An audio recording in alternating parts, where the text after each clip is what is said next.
Assalamualaikum warahmatullahi wabarakatuh. Selamat pagi, selamat siang, selamat sore, dan selamat malam Mas Mbak Aslab sekalian. Izin memperkenalkan diri, nama saya Wildan Haidarimi dengan NIM G00249190 dan saya dari kelompok B6. Pada kesempatan kali ini saya akan menjelaskan tentang laporan praktikum laboratorium anatomi blok 2.1 tentang sistem urogenitalia dan uropoetika. Dimulai pada nomor 1, yaitu soalnya jelaskan secara runtut mekanisme ereksi dan ejakulasi. Untuk ereksi, itu proses mengerasnya dari batang penis. Mekanisme ini dimulai dari impuls yang dikirimkan dari sistem saraf pusat, lebih tepatnya dari hipotalamus dan hipokampus.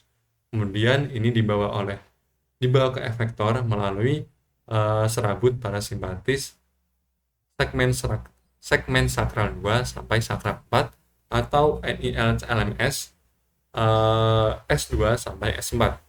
Sedangkan inhibisi dari ereksinya akan dibawa oleh serabut simpatis lumbal 1, segmen lumbal 1 sampai lumbal 3 atau NIL-CLMS L1 sampai L3. Dan dari mekanisme ereksinya itu sendiri, syarat parasimpatis yang ada impuls saraf dari sistem saraf pusat akan melepaskan oksida nitrat. Nah, si oksida nitrat ini akan mengaktifkan enzim guaninil siklase yang menyebabkan peningkatan pembentukan enzim guanosin monofosfat atau GMF.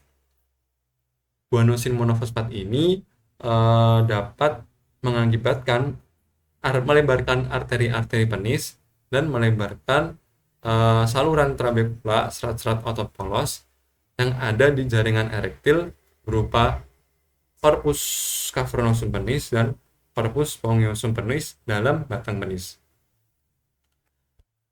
Kemudian efek dari rangkaian peristiwa tadi adalah relaksasi otot polos corpus cavernosus penis dan dilatasi arteria helicinae dalam corpus cavernosum penis, sehingga darah-darah dari arteri sebelumnya itu akan mengisi cavernae yang ada di corpus cavernosum penis. Cavernae ini adalah ruangan-ruangan kecil yang ada di corpus cavernosum penis. Setelah cavernae ini terisi, dia akan mendesak tunika albugina ini akan merenggang, sehingga vena-vena yang ada di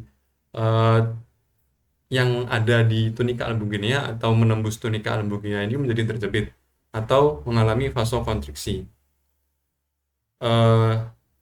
Dalam mekanisme yang tadi itu si aliran darah yang keluar dari jaringan ini akan terhambat sehingga tekanan interna dalam batang penis ini tetap meningkat dan tetap dipertahankan dalam keadaan tersebut.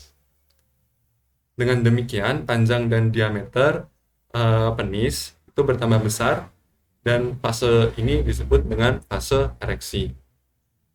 Kemudian ada fase ejakulasi. Fase ejakulasi ini terbagi menjadi dua, yaitu fase emisi dan fase ejakulasi. Untuk fase emisi adalah keluarnya cairan semen ke uretra bagian dalam atau bagian interna.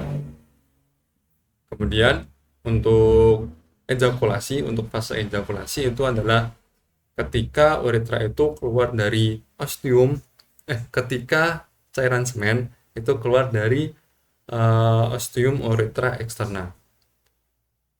Untuk emisinya ini dimulai dengan konstraksi vas deferens dan ampula, diikuti dengan keluarnya sperma ke dalam uretra interna.